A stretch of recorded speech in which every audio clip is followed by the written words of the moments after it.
Amém, glória a Deus. Boa noite, queridos, a paz do Senhor Jesus. O bom JB, eu não gosto de tirar fotografia, eu quase não tiro fotos. O bom disso daí é porque quando vão pegar alguma foto minha para colocar em algum banner, quando eu vou pregar em algum lugar, eles pegam uma foto como aquela que é de uns 26 anos atrás. Então isso é muito legal, porque eu vejo uma foto que estava ali que eu tirei acho que há uns 25 anos atrás, né? É um prazer estar aqui com vocês. Minha esposa, vou até pedir para ela ficar de pé, só para vocês, né, Dirce? A minha esposa querida, essa moça linda aqui. Essa moça linda, nós vamos, agora daqui a 4 meses, nós fazemos 42 anos que nós somos casados. 42 anos de casados nós temos. Temos 2 filhos, um de 40, um de 37 e 3 netos. A nossa neta estava vendo esta semana passada, ela estava com a minha esposa no shopping.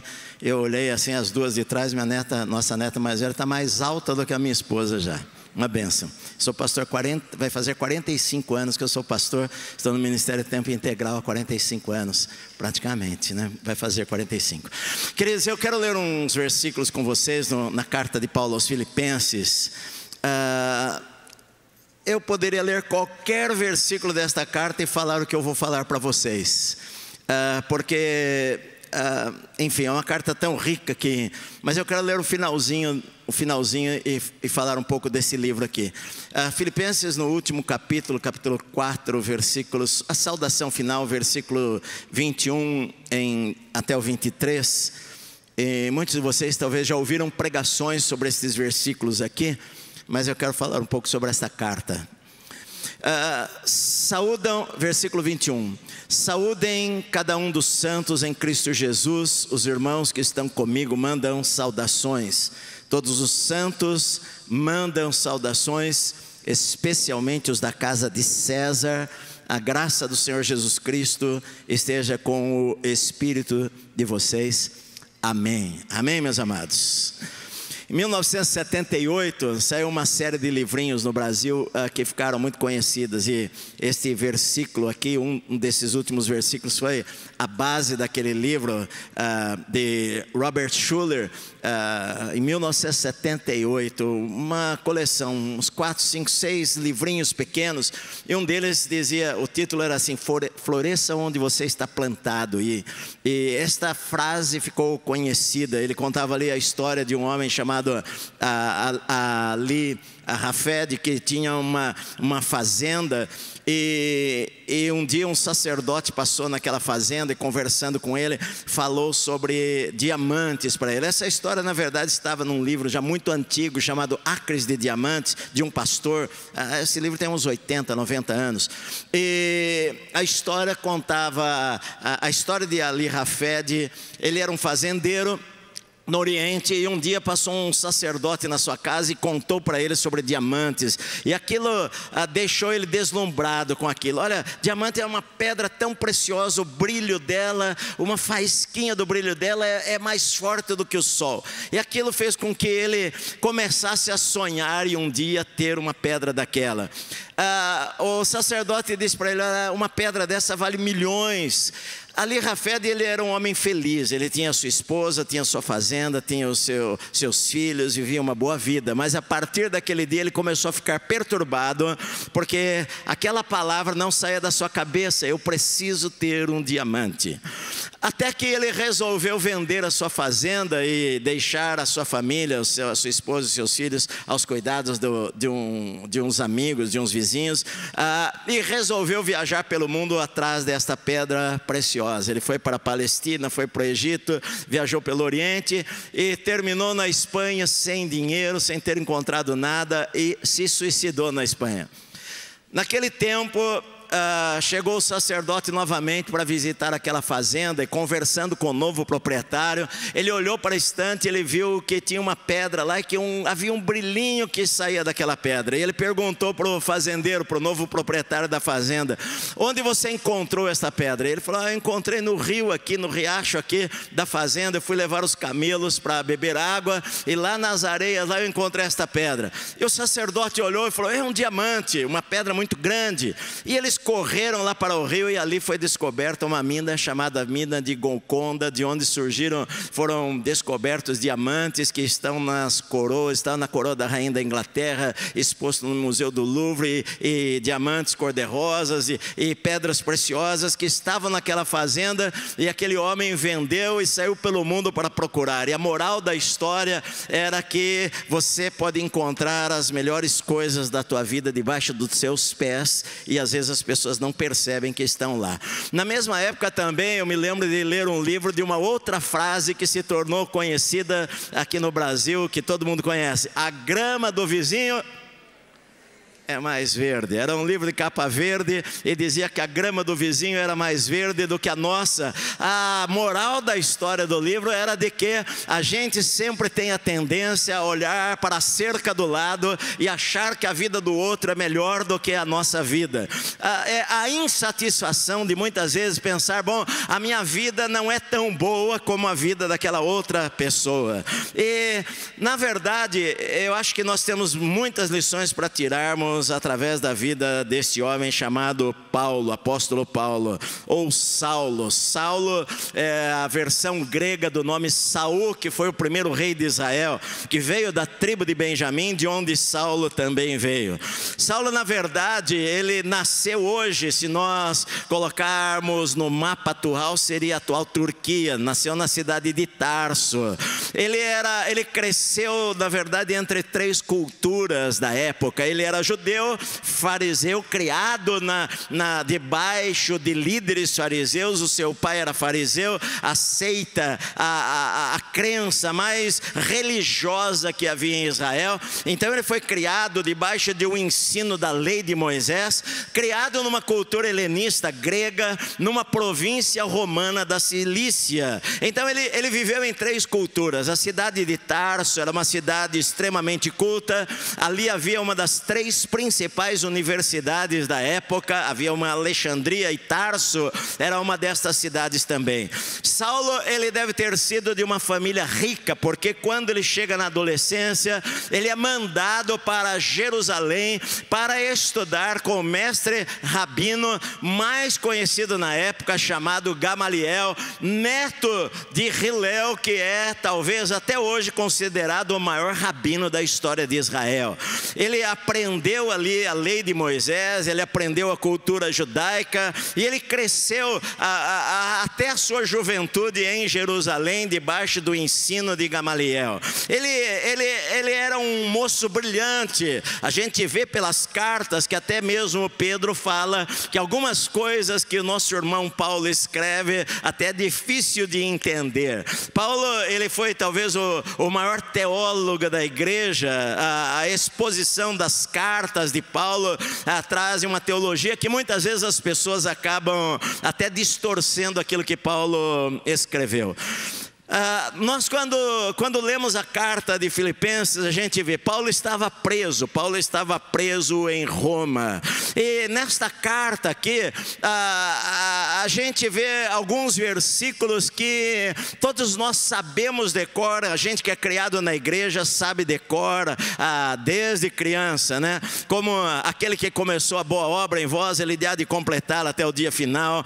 Como para mim o viver é Cristo, o morrer é lucro, esquecendo-me das coisas que para trás ficam e avançando para as que diante de mim, eu prossigo para o alvo. Não andeis ansiosos de coisa alguma, mas em tudo sejam conhecidas através das orações e súplicas, sejam levadas a Deus. Eu aprendi a viver contente em toda e qualquer situação. Eu posso todas as coisas naquele que me fortalece. O meu Deus, segundo a sua riqueza em glória, há de suprir cada uma das suas necessidades. Enfim, há tantos versículos nessa pequena carta que marcaram e marcam a nossa vida. Paulo, ele aos olhos dos judeus, ele tinha tudo para ser um moço muito próspero, de muito reconhecimento, porque a gente vê que o Sinédrio praticamente adota a Paulo na sua juventude, porque ele era um homem brilhante, tinha tudo aos olhos lá fora do mundo para ser um rapaz de extremo sucesso. O Sinédrio dá a ele cartas para perseguir ou prender uma nova seita, seguidores de uma seita que havia surgido na época. E Paulo, ele fala que ele se empenha ao máximo para prender estas pessoas. A primeira vez que menciona o seu nome na Bíblia está em Atos 7, quando Estevão, o primeiro mártir da igreja, é apedrejado e morto. E a Bíblia diz que as pessoas que apedrejaram a Estevão colocaram as suas vestes aos pés de um jovem chamado Saulo. É a primeira menção dele. Ele fala diante do rei Agripa que ele perseguiu a igreja e perseguiu os cristãos de tal maneira que ele entrava nas casas e os arrastava para fora, algemados, e quando eles eram julgados e condenados à morte, Paulo fala: eu dava o meu testemunho contra eles também. E ele de tal maneira perseguiu a igreja, que ele não se contentou em persegui-los dentro do território de Israel. Ele recebe cartas dos sacerdotes para poder ir para fora do território de Israel, visitar as sinagogas, e se descobrisse alguém que seguisse aquela seita do Nazareno, ele deveria trazer preso para Jerusalém para ser julgado. E no caminho para Damasco, nós sabemos que ele teve um encontro com Jesus que transformou a sua vida. Ele ouve aquela voz que fala: Saulo, Saulo, por que você me persegue? Dura coisa é você guerrear, lutar contra o aguilhão. E Saulo cai ao chão: quem és tu, Senhor? E aquela voz fala: eu sou a Jesus a quem você persegue, mas você vai ser para mim o vaso de honra. Saulo é levado até a cidade de Damasco, cego. Ele jejua 3 dias, 3 noites. Quando Ananias vem, coloca as mãos sobre ele, e ele enxerga. A partir dali a vida dele muda, e de perseguidor da igreja ele se torna perseguido pelas pessoas e odiado pela comunidade dos judeus naquela época. Ele vai contar das perseguições que ele sofre. Em 2 Coríntios, no capítulo 11, ele fala quando falsos profetas que estão dentro da igreja começam a difamá-lo diante dos coríntios. Ele fala: olha, eu vou falar para vocês, eles são apóstolos, eu muito mais. Ele fala: eu passei tantas coisas, perseguições. Ele fala: eu fui 5 vezes chicoteado, 39 vezes cada vez que eu fui chicoteado pelos judeus, eu recebi 39 chicotadas. Durante 5 vezes eles fizeram isto. Eu fui açoitado com varas 3 vezes, eu passei naufrágios 3 vezes, em prisões muitas vezes, em fome, sede, perseguido na cidade, perseguido no deserto, em perigos de rios, em perigo de mar. Eu passei por naufrágios. Um dia, uma noite, eu fiquei boiando no mar, um dia, uma noite. Ele fala: eu fui perseguido pelos judeus, perseguidos por tantas coisas, pelos gentios. Ele fala: ainda pesa sobre mim o cuidado por todas as igrejas. Saulo, ele era para ser, se Gamaliel olhasse para Saulo nesta época aqui, porque Saulo está preso em Roma, se Gamaliel olhasse para ele, iria pensar o seguinte: foi uma vida desperdiçada. Aquele moço, ele poderia ser tão bem sucedido, aquele moço poderia alcançar alguns lugares na sociedade tão importantes, mas seguir a Jesus não deu certo, porque ele está preso. O que aconteceu com Saulo? Está preso. Paulo está preso. A única descrição, é interessante que a Bíblia fala só de poucas pessoas, da descrição, da fisionomia das pessoas. Parece que Deus não quis dar estas coisas. Ele fala de Davi, que tinha belos olhos, fala de Saul, que sobressaía a todos, mas não fala nada de como Jesus era ou Saulo era. A única descrição que a gente tem alguma noção de como era Saulo, a Flávio Joséfo fala que Saulo era um homem meio calvo, de pernas arqueadas, e que tinha cicatrizes pelo seu rosto. Paulo, ele fala depois que ele diz assim: eu trago no meu corpo as marcas de Cristo. Você imagina o que é ser apedrejado naquela época? Se jogava a pessoa de um monte, de um pequeno morro no chão, e jogavam pedras e cobriam o corpo daquela pessoa de pedras e sangue por todo lado. E Paulo fala: eu tenho cicatrizes no meu corpo por causa de Jesus. Paulo, durante 30 anos, ele soube o que era ser perseguido, e de cidade em cidade ele é perseguido, ele é apedrejado, ele é dado como morto, ele sai dali, vai para outro lugar, e ali ele é preso, e assim a vida de Saulo se passa. E agora Saulo está preso em Roma, e ele está preso não porque ele fez alguma coisa errada. Saulo está preso por pregar a Cristo, aquele que ele havia encontrado no caminho de Damasco, e que havia mudado completamente a sua vida e lhe dado outros sonhos no seu coração. Ele está preso em Roma, a primeira prisão que ele tem em Roma. Ele está preso não porque ele fez algo errado, ele está preso depois da terceira viagem missionária dele, que você vai ler no livro de Atos.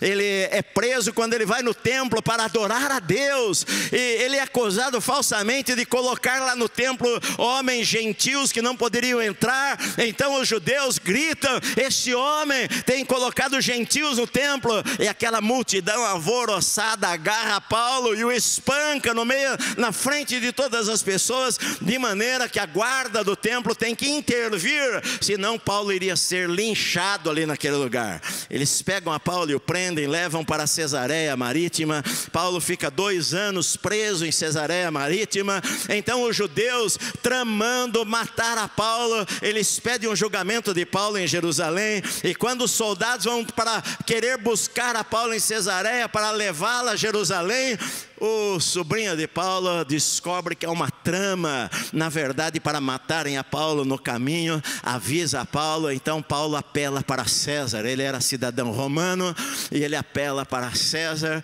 e então ele deve ser julgado em Roma diante do imperador. Ele é levado a Roma para ser julgado diante do imperador, porque ele era um cidadão romano.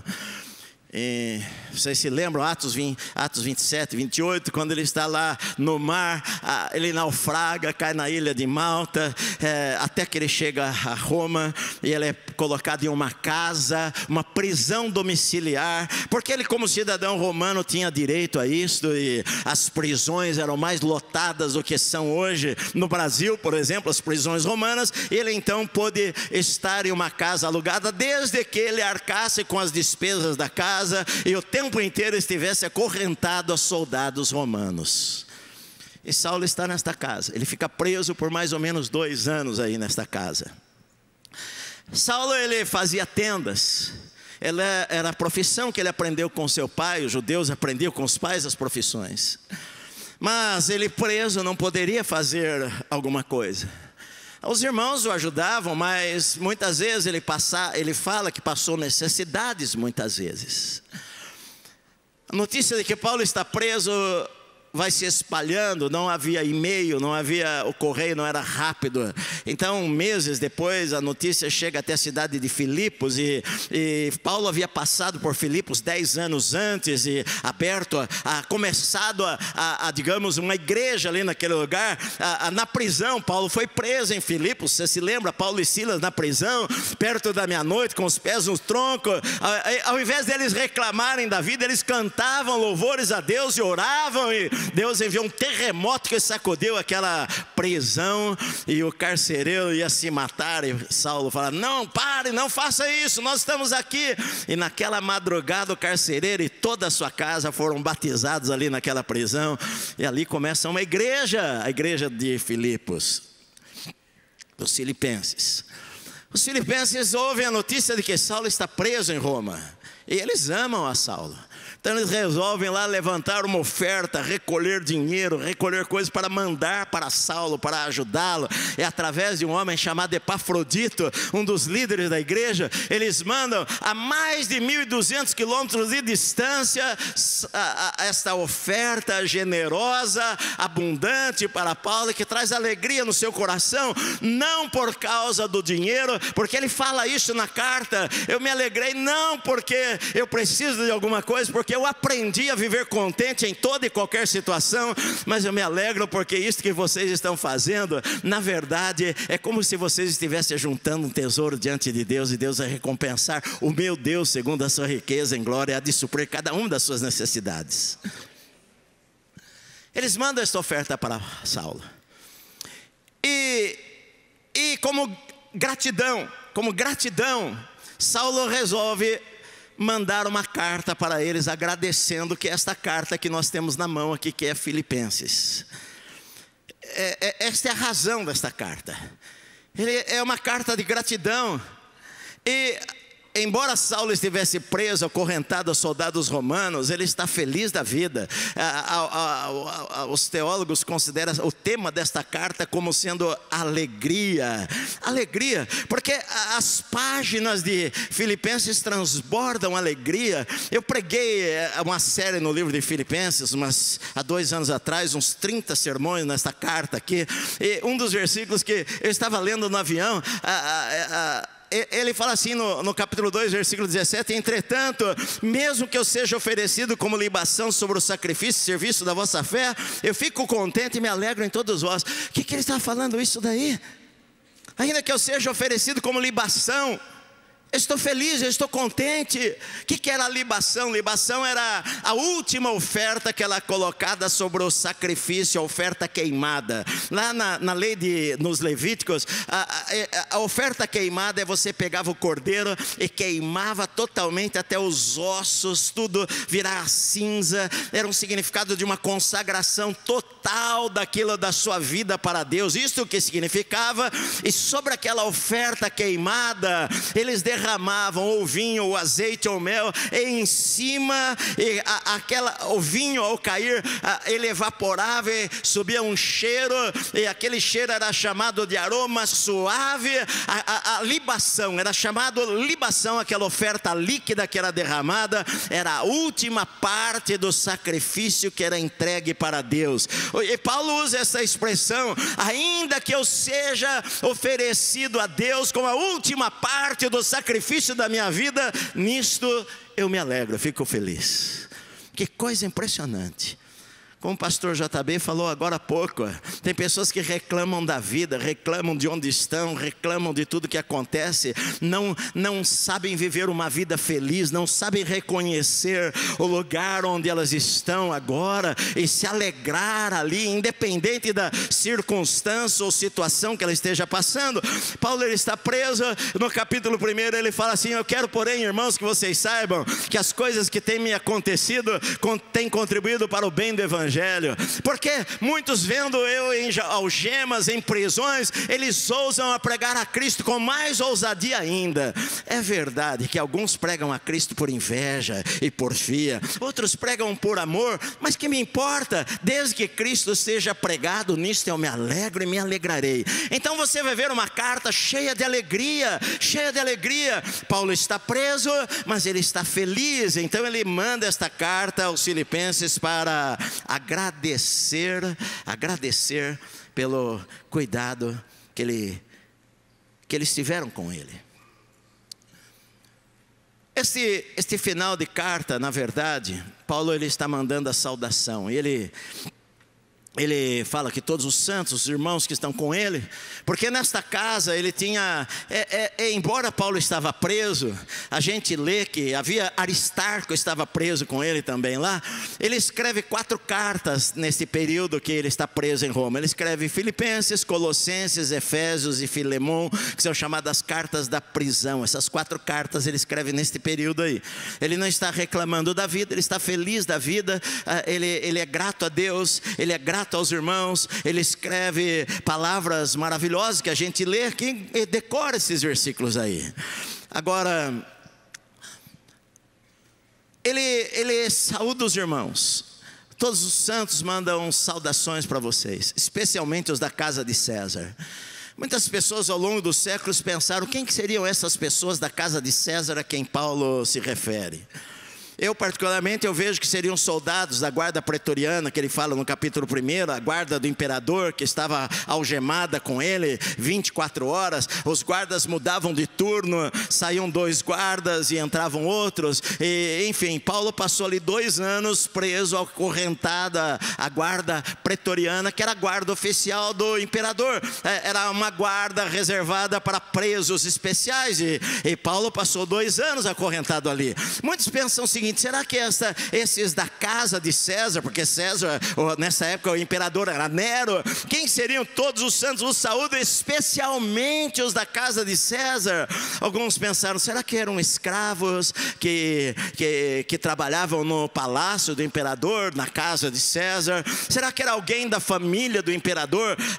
Porque até corria uma lenda de que a esposa do imperador às vezes frequentava alguma célula na casa de cristãos. Enfim, quem que seriam? Bem provável que fossem os soldados romanos que se converteram. Porque você imagina o seguinte, olha, o soldado estar acorrentado a Paulo, e Paulo tinha uma certa liberdade naquela casa, porque ele escreve Paulo e Timóteo ia lá com ele às vezes, eles talvez faziam culto ali na casa, ele orava com irmãos, atendia pessoas, conversava com pessoas. Você imagina Paulo 3 horas da manhã, ajoelhado, orando, chorando diante de Deus, e aquele soldado que tinha centenas de deuses acorrentado a ele, e ouvia aquelas orações, e via um Deus presente na vida de Paulo, e Paulo pregando, falando de Jesus para pessoas que ali o visitavam no cárcere. Eu acredito que aquelas palavras foram aos poucos quebrando e entrando no coração daqueles soldados romanos, porque, meu querido, você pode pensar, aquela pessoa tem um coração duro, aquela pessoa nunca vai se converter, eu nunca vou pregar para o meu marido, eu nunca vou falar de Jesus para o meu chefe, ele é ateu, ele não crê em nada. Mas a palavra vai caindo, vai batendo, vai batendo, vai batendo, e Deus é poderoso para transformar o coração de qualquer pessoa, meu amado. Qualquer pessoa, Deus é poderoso para transformar. Então, você vê que eu acredito que os soldados, um a um, foram se convertendo. E Paulo fala no capítulo 1 que as prisões dele chegaram a toda a guarda pretoriana, e talvez esta guarda agora está ali ao lado de Paulo, enquanto Paulo está escrevendo uma carta, agradecendo aos irmãos pela ajuda, pela oferta que mandaram para ele está agradecendo, e os soldados estão ali acorrentados a ele, e o amanuense ali está escrevendo a carta, a pessoa que escrevia, Paulo está ditando a carta, e as pessoas falam para ele, o soldado ali, olha, manda um abraço para os irmãos também, né? Fala que eles são especiais. E Paulo fala, olha, todos os santos os saúdam, especialmente os da casa de César.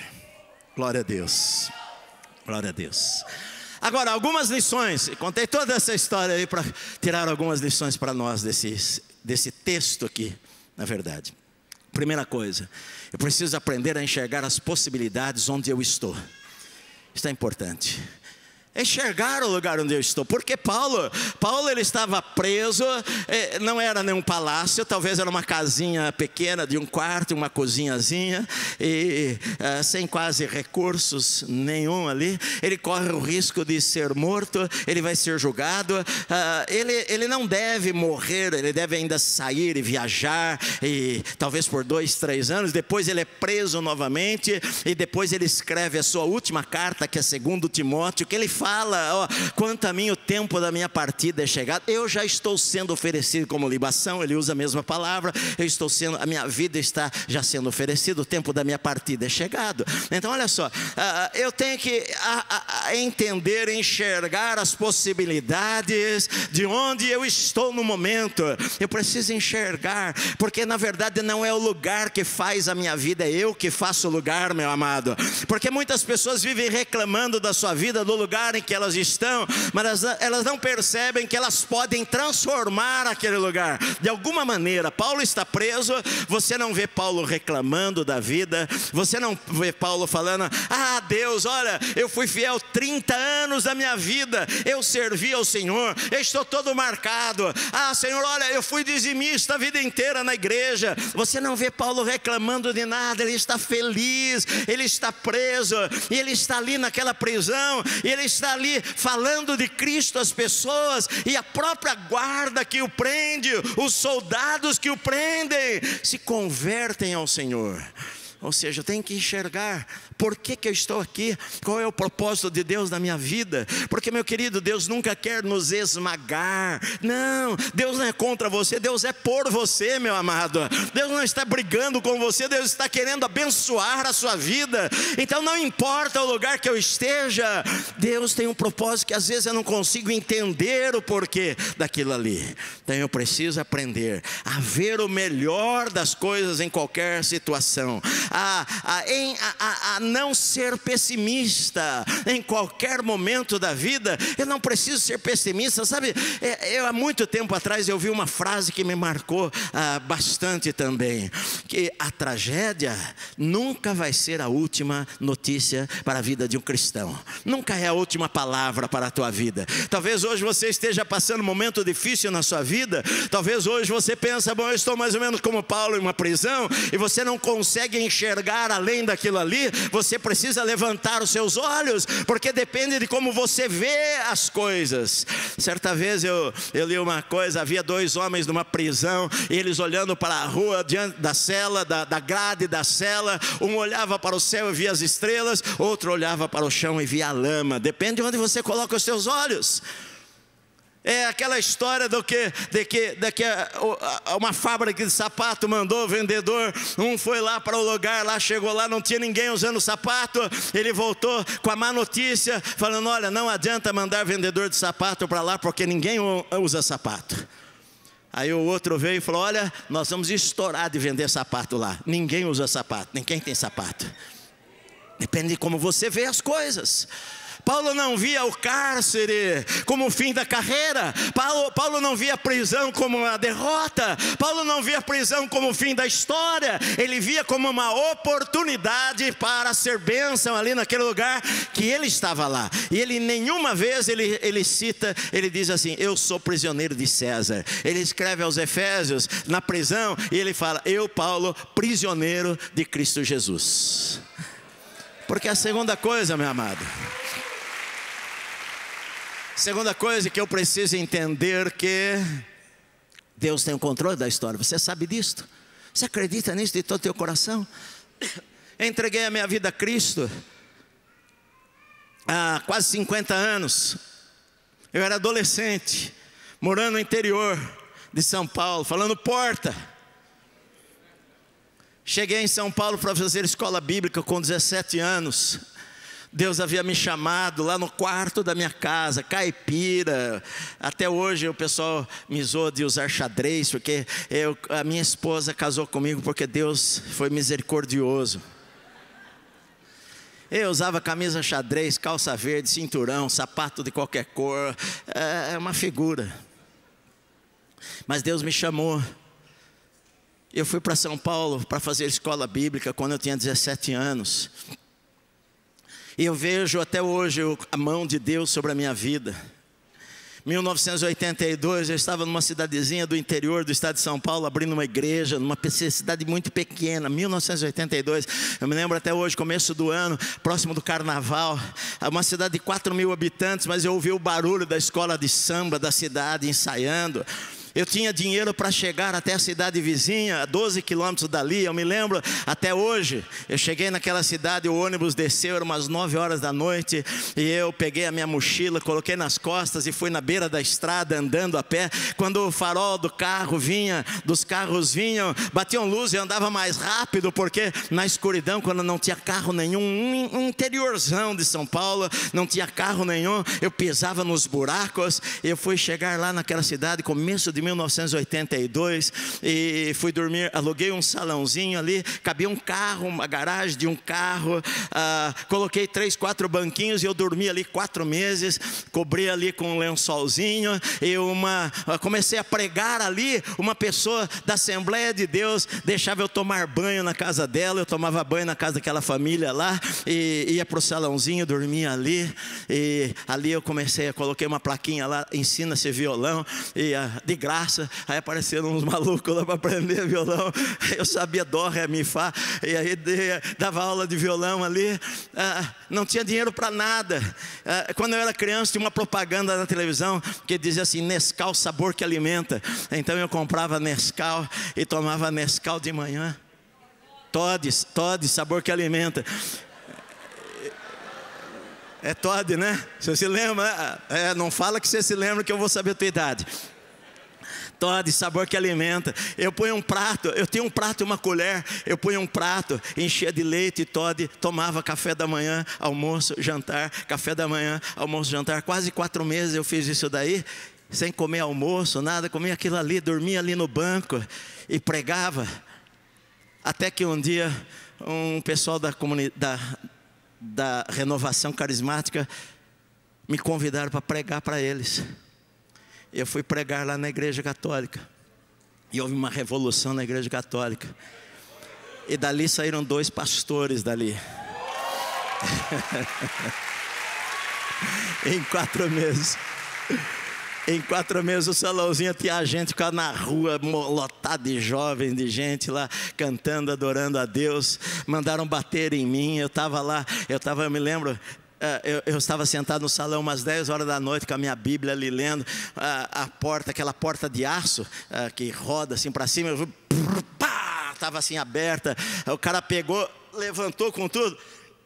Cara grandão, ele com o outro, levantou, bateu no teto, aquela porta. Mas a hora que ele entrou assim, eu não sabia nem o que ele estava fazendo, mas um fogo entrou no meu coração. Olhei para ele e falei: senta aqui nesse lugar.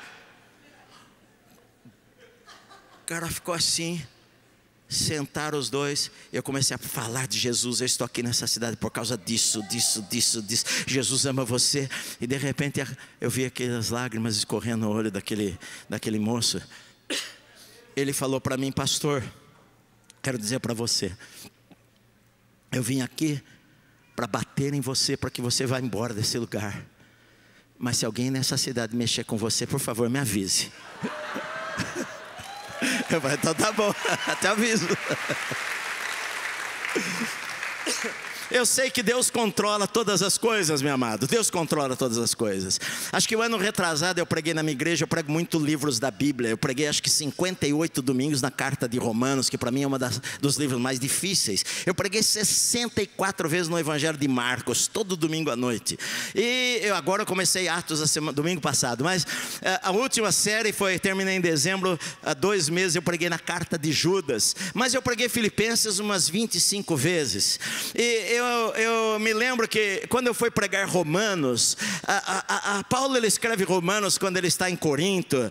E a intenção de Paulo em escrever Romanos, ele nunca havia estado em Roma como apóstolo. A intenção dele em escrever Romanos era que ali fosse um trampolim. Ele falou: olha, muitas vezes eu tive desejo de estar com vocês, mas não tive oportunidade. O que Paulo queria? Ele queria chegar a Roma, e de Roma os irmãos enviá-lo para a Espanha, que era o lugar mais distante do mundo. Paulo falou: eu quero pregar, lançar o Evangelho onde ninguém chegou. Este é o desejo da minha vida. Então ele escreve Romanos. Ele tinha o desejo de ir para Roma.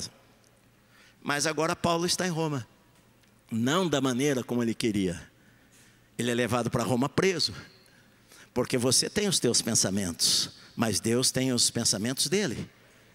E às vezes a gente não entende os pensamentos de Deus e fala: oh Deus, por quê? Por que Deus? Ah, Senhor, eu sou bonzinho, porque isso e aquilo. Mas Deus tem os seus caminhos que às vezes a gente até não entende. Porque Paulo vai ser preso, porque o apóstolo está preso.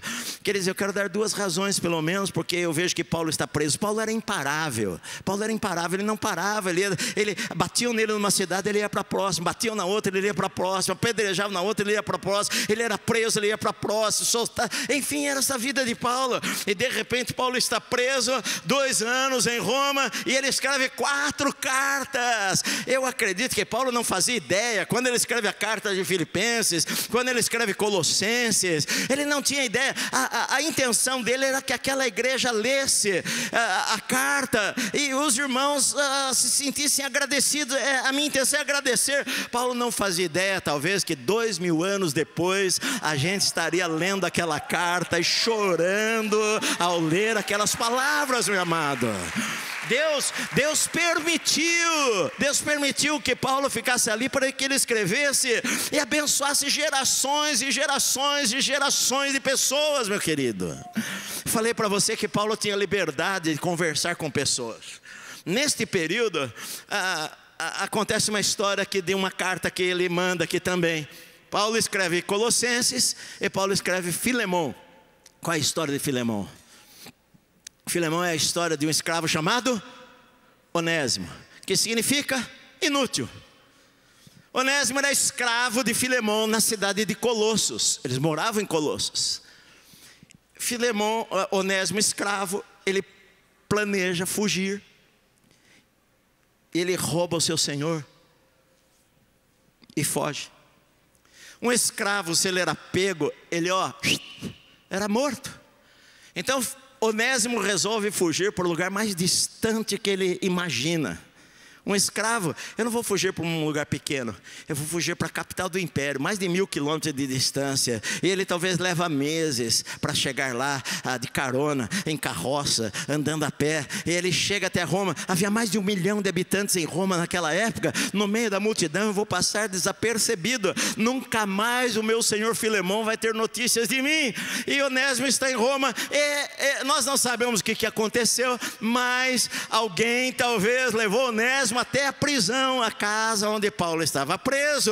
E Paulo prega o evangelho para Onésimo e Onésimo se converte.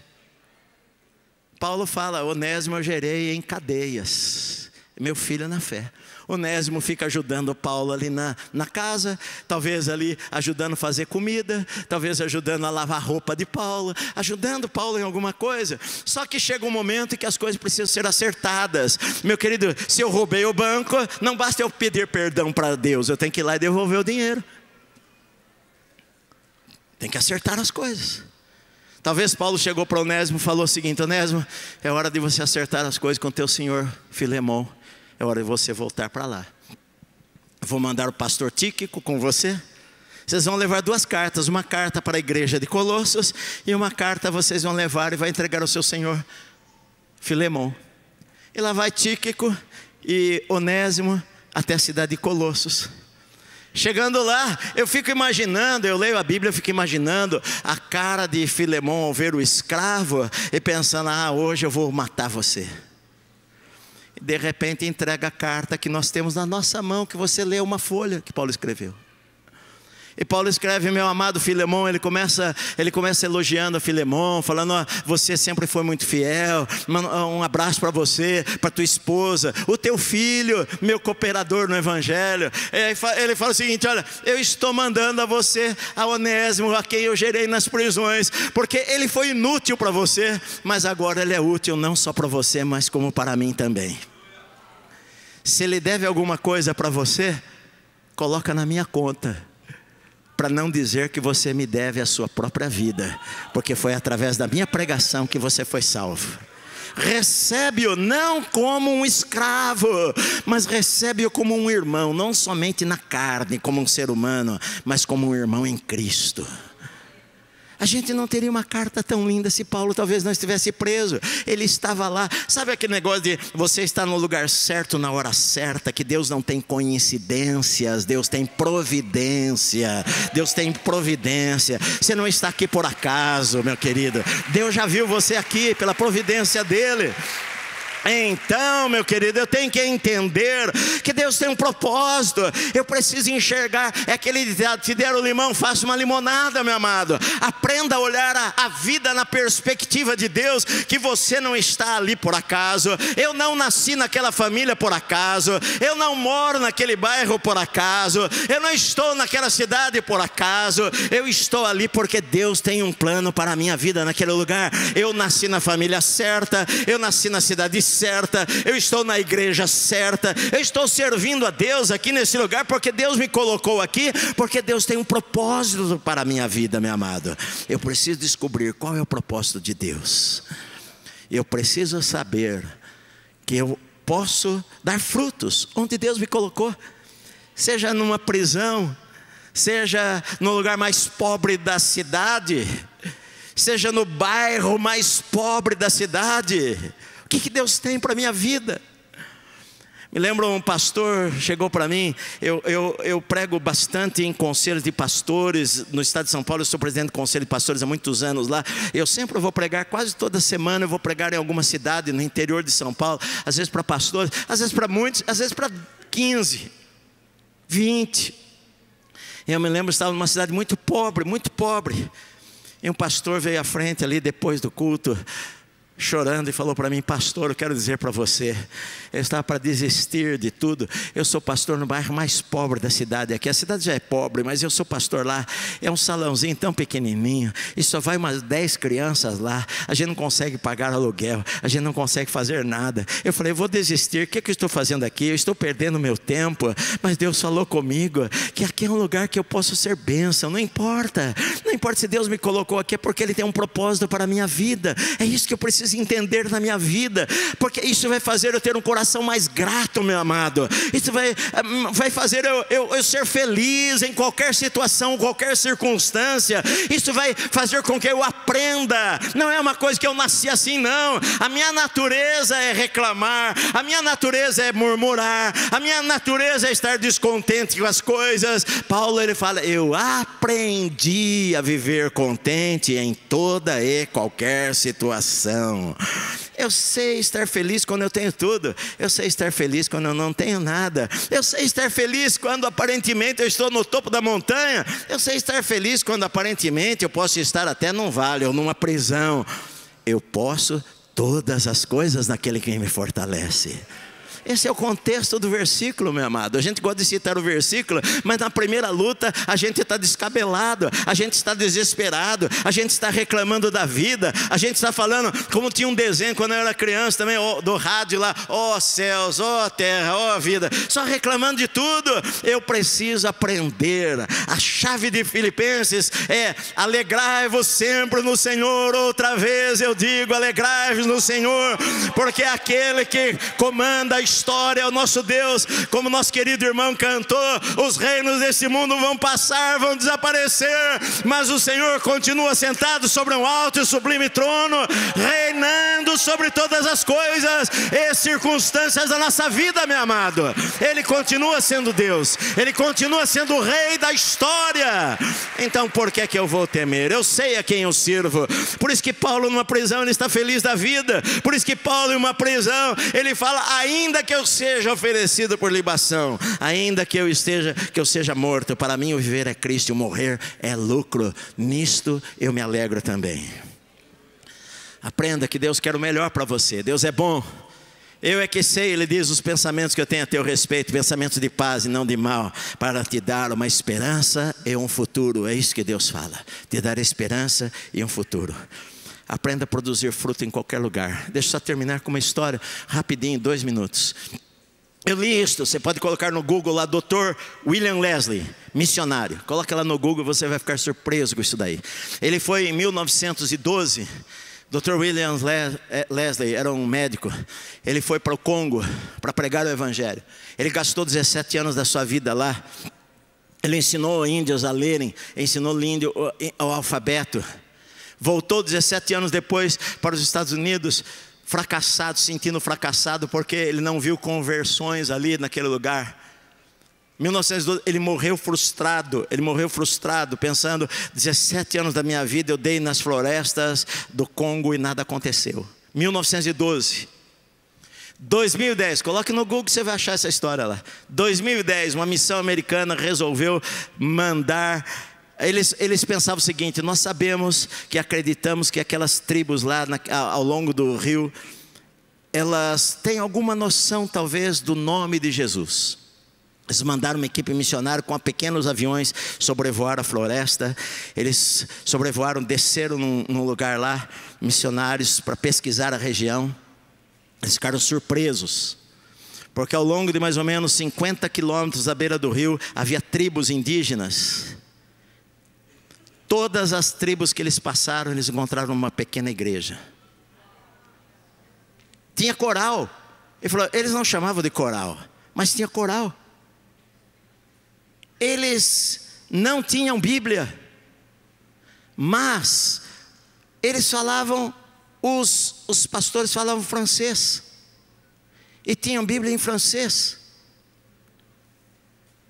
E intrigou os missionários. O que aconteceu? Eles acharam, lá tem uma foto de um lugar com um tabernáculo de tijolo, cabia mais de 1000 pessoas no meio da floresta. E enchia tanto, falaram para eles, enchia tanto, que eles tiveram que se espalhar por muitas congregações, por mais de 50 quilômetros ao longo das florestas, e em cada uma das vilas indígenas havia uma igreja, e cantavam para Deus. Eles faziam suas músicas, os pastores falavam de Deus para eles, falavam de Jesus, enfim. Como que vocês aprenderam isto? E eles falaram, há muito tempo atrás passou um homem aqui, chamado Batista, e ele falou para a gente, todos nós éramos crianças, e os nossos avós eram crianças, e ouviram as histórias de Deus, e aquilo foi passando de geração, e os missionários foram pesquisar, e foram encontrar a vida desse médico, chamado William Leslie, que era um missionário batista, da fundação do Adoniram Judson, e que morreu nos Estados Unidos sentindo o maior fracasso, e eles achavam que o nome dele era Batista, e ensinou os avós a crerem em Jesus, que passou para os filhos, e havia milhares e milhares de crentes nas florestas que foram alcançados através daquele homem lá. Então, isso você pode ler no Google, essa história aí, colocar o nome do missionário, você vai achar lá. Querido, o que eu vejo é o seguinte, não importa o lugar, importa aquilo que nós conseguimos enxergar ali naquele lugar, importa o que Deus pode fazer através da sua vida, na sua família, no seu bairro, no seu trabalho, na sua universidade, onde Deus colocou você, seja numa prisão, num momento difícil, num momento fácil, você precisa descobrir qual é o propósito de Deus para mim neste lugar, e ser bênção onde Deus colocou você. Amém? Deus abençoe você, pastor querido. Amém. Vamos ficar em pé, nós vamos orar, vamos fazer uma oração. Vamos ficar em pé, eu gostaria de fazer uma oração com vocês. Feche os teus olhos aí, onde você está.